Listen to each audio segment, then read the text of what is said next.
दृढ़ रहें तो मन हमारा क्या कर सकता है। नियम तो परमात्मा देखता है, हम लोग नियम पर दृढ़ नहीं रहते, इसी से हमारे देश की दुर्दशा है। संध्या वंदन तक का नियम जाता रहा है, भजन करने के लिए नियम की बड़ी आवश्यकता। हाँ, बड़े नियम की आवश्यकता है। तो जैसे प्रातः काल से सायंकाल तक की हर व्यक्ति की अपनी एक दिनचर्या होनी चाहिए। ऐसा नहीं कि आज हम 4 बजे उठे, कल 7 बजे उठे, पर फिर मन को आप कंट्रोल नहीं कर पाएंगे। मन के लिए एक दिनचर्या होनी चाहिए कि हमको 10 बजे सोना है, 4 बजे उठ जाना है।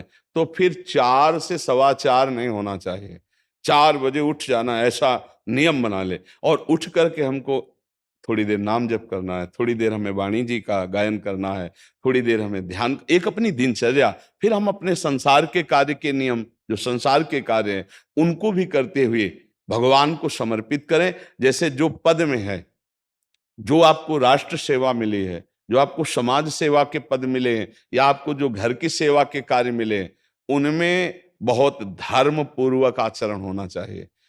अगर आप अधर्म आचरण करते हैं, अपने पद का दुरुपयोग करते हैं, तो आप सुबह जग करके थोड़ा माला चला लीजिए, फिर भी आपका कल्याण नहीं होगा, क्योंकि आप अपने पद का, अपने सेवा का दुरुपयोग कर रहे हैं। जैसे हम जानते हैं कि अधर्म आचरण है, ये अधर्मी है, हमें पता है दोषी है, और वो हमको कुछ धन दे देता है, और हम उसको मुक्त करवाने की बात सोचते हैं, और जो निर्दोष है उसको फंसा देते हैं।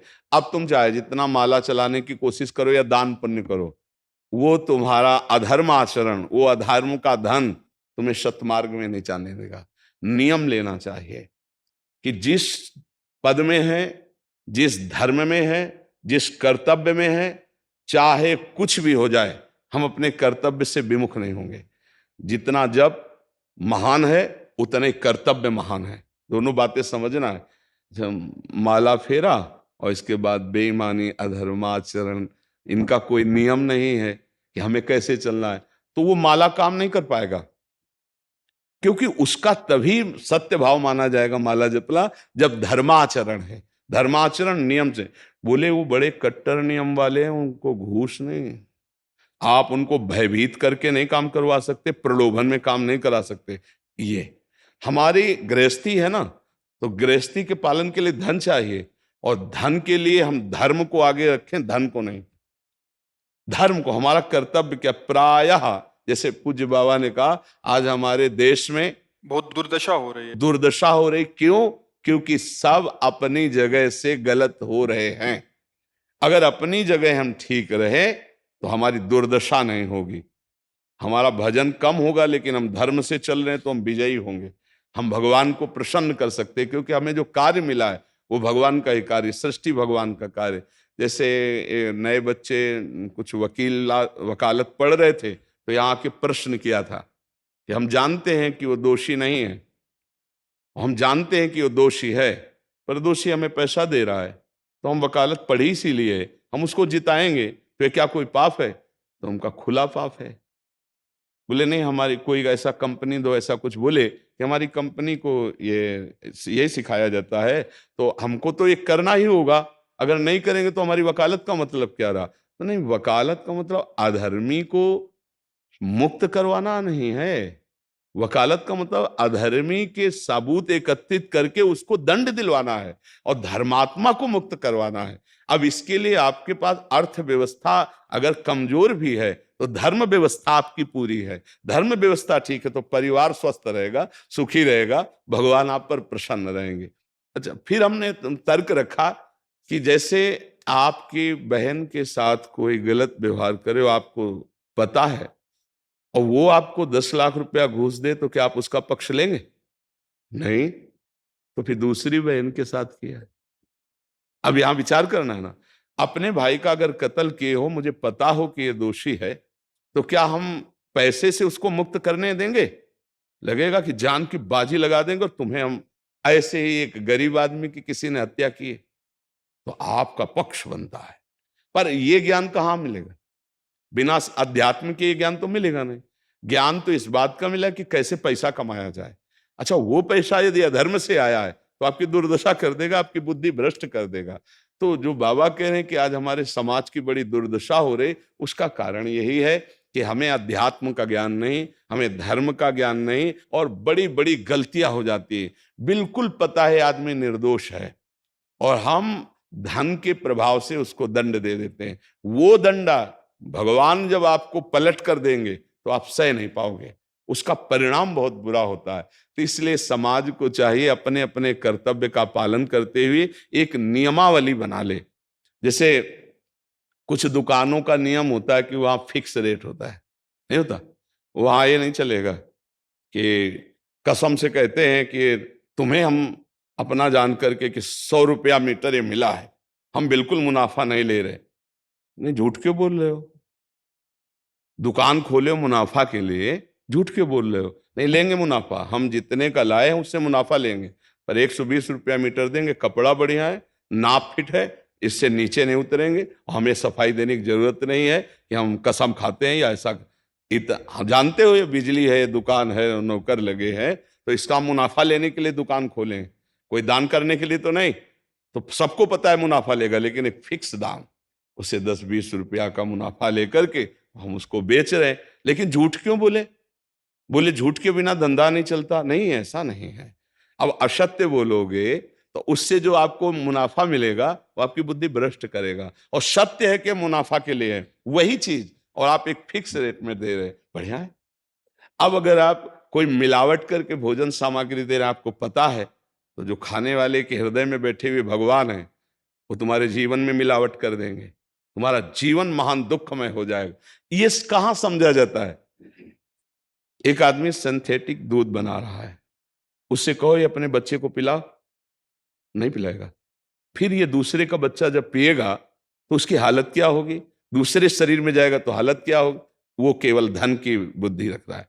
एक आदमी घी में केमिकल मिला रहा है, एक ऐसे अभक्ष्य पदार्थ मिला है, वो स्वयं नहीं खाएगा, लेकिन वो होटलों में भेजा जाएगा, हजारों लाखों लोग खाएंगे, बीमारी बढ़ेगी, उसको रुपया से मतलब है। ये चीज, ये दुर्दशा हर जगह धर्म का ज्ञान न होने के कारण फैल रही, नहीं फैल रही। एक मरीज बीमार है, असली दवाओं में पैसे ज्यादा है, नकली दवा लेकर के असली के दाम में बेच देना, उसको बिल्कुल फायदा ना होना। लेकिन परमात्मा देख रहा है, तुम जानते हो नकली दवा है, वो तो नहीं जानता बेचारा, ज्यादा पढ़े लिखे नहीं, किसान आदमी गांव का आया है, तुमने दे दिया और उसने पैसा दिया असली के। अब वो पैसा तुम्हारी बुद्धि भ्रष्ट करेगा, तुम्हारे परिवार में कलह पैदा करेगा और तुम्हारा पतन कर देगा। ऐसे हर डिपार्टमेंट में, हर विषय में यदि हम अपने धर्म से चले, अपने सत्य से चले और थोड़ा भी भजन होगा, वो आपको उत्तम गति प्रदान करेगा। पर ऐसा कहां समझ में आ रहा? अध्यात्म के बिना भला ऐसा समझ में आएगा? तो इसीलिए कह रहे हैं हमारे देश की दुर्दशा हो रही। पूर्वजों में पहले ये था कि हमारा धर्म नहीं जाना चाहिए चाहे प्राण चले जाएं, हमारा चरित्र नहीं जाना चाहिए चाहे सर्वस्व नष्ट हो जाए। आज इसकी कोई परवाह नहीं, तो उसी से बुद्धि भ्रष्ट हो जाती है, जीवन एक पशुवत आचरण वाला हो जाता है, और वो अपने को बड़ा सुखी समझने लगते हैं कि हमारे पास बड़ा वैभव है। लेकिन प्यारे, उस दिन को याद करो जिस दिन तुम्हारा आखिरी समय होगा, ना तुम्हारा फार्म हाउस जाएगा, ना महल तुम्हारा जाएगा, ना बैंक बैलेंस जाएगा, ना कोई व्यक्ति, और ना ये शरीर। अब तुम्हारे कर्म तुमको भोगवाएंगे। उस समय की कौन याद करता है? अगर उस समय की याद हो तो भय लग जाए कि नहीं नहीं, पाप नहीं करूंगा, क्योंकि जाना है यहां से। अच्छा, कब जाना कुछ पता नहीं है, किसी भी समय ट्रांसफर हो सकता है इस शरीर से। तो हमें लगता है कि महापुरुषों के जो वचन है कि हमें एक नियम से जीवन जीना चाहिए, धर्म पूर्वक जीवन जीना चाहिए, अपने कर्तव्य का पालन करना चाहिए। जो हमारे लिए कर्तव्य, आज प्रायः धन प्रधान बुद्धि होने के कारण कर्तव्य स्वाहा हो रहा है। एक विद्यालय में विद्यार्थी के लिए जो गुरु पद में बैठा, उसका क्या कर्तव्य है? वो अपने कर्तव्य को भूला हुआ है। भला छोटे छोटे विद्यार्थियों को, जिनकी नींव पूरे राष्ट्र सेवा में, समाज सेवा में ये बन सकते हैं, अगर उनको हम सही शिक्षा नहीं दी तो उनका पूरा जीवन बर्बाद हो जाएगा। अगर उनको हम गलत सपोर्ट कर दिए तो उनका पूरा जीवन बर्बाद, क्योंकि नया जीवन है। और जगह जगह अपने अपने कर्तव्यों का यदि पालन किया जाए तो पूरा समाज सुखी हो जाए। लेकिन कर्तव्यहीनता आ रही, कोई अपने कर्तव्य को नहीं समझ रहा है। तो यही बात महापुरुष जनों को दुख लगता है कि अगर सब अपने कर्तव्य का पालन करें, धर्म का पालन करें, भगवान का नाम जप करें तो सब सुखी हो जाए। सुख सब चाहते हैं और आचरण दुख वाले करते हैं, इसीलिए सुख नहीं मिल रहा है, परिणाम में हमें दुख मिल रहा है। सच्ची मानना, वो रुपया पूरे परिवार में अशांति पैदा कर देगा। और धर्म पूर्वक 100 रुपया लाओगे और 4-5 परिवार के बैठ के नमक रोटी खाओगे, आनंद से सोओगे, बड़ा प्यार रहेगा, भगवान की कृपा रहेगी। पर ये बात समझ में नहीं आती है। तो ये वृत्ति अगर छोड़ी ना जाएगी तो कुछ भी कर लो, कहीं भी दान पुण्य कर लो, लाभ नहीं मिलेगा। अगर दान देने की बात कही गई है तो धर्म पूर्वक कमाए हुए धन से। अगर आप मेहनत से कमाए हो ना, 10 रुपया दे दोगे ना, तो 10 रुपये का वो आटा लाके अगर 2 रोटी खाएगा तो खूब वजन होगा। और आप 1 लाख रुपया बेईमानी कर रख दोगे ना, तो बैठे बैठे वो गंदा ही सोचेगा, वजन नहीं होगा।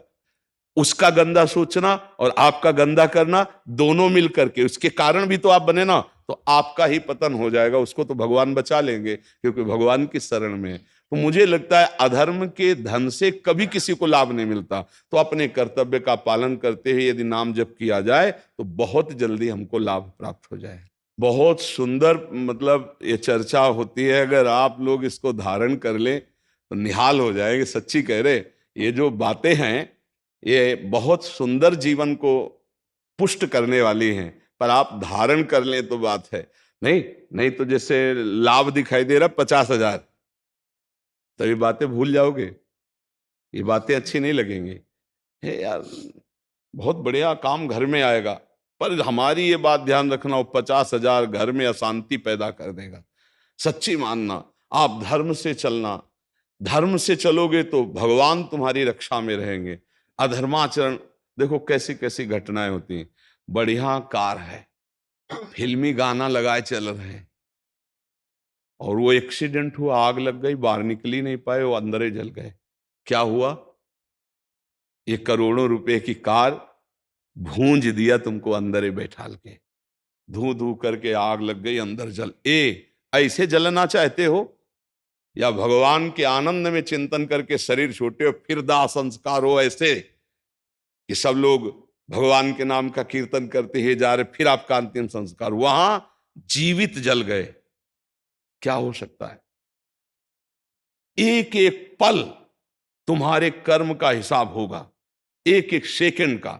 ऐसे कर्म करो कि हमारा अच्छा हिसाब हो, बुरा हिसाब। ये मत समझो कोई देख नहीं रहा, वो देख रहा है जिसको हिसाब करना है, वो देख रहा है। उसके लिए कोई वकील या किसी सबूत की जरूरत नहीं होती, वो सर्वांतर्यामी आपके अंदर बैठे ही देख रहा है। तो सदैव जैसे सत्संग सुन रहे हैं, तो अगर हाथ जोड़ के प्रार्थना है, थोड़ी भी बात मान लोगे तो आप सच्चे सुख के मार्ग में चलने लगोगे। नहीं तो भाई बहुत गंदी हवा चल रही है, माया की बहुत गंदगी ऐसी फैल रही, कलिकाल है ना, कि ये बातें किसी को पसंद नहीं आती। वो बात बताओ कि हम कितना रुपया कमा ले, कैसे कितने भोग भोग ले, और वो अध्यात्म में नहीं है। आपको सच धोखे में मत रहना, अध्यात्म में है। जितना आप धर्म से चलोगे उतना सुखी होगे, और लोक में है जितना धन मिल जाएगा उतना सुखी माना जाएगा। लेकिन वो सुख नहीं है, वो चंद मिनट के लिए हाइलोजन की तरह जलेगा, फ्यूज हो जाएगा। और धर्मात्मा दीपक की तरह जलेगा, पर बहुत काल तक चलता रहेगा। इन बातों का चिंतन कीजिए, खूब नाम जप कीजिए और भगवान के भरोसे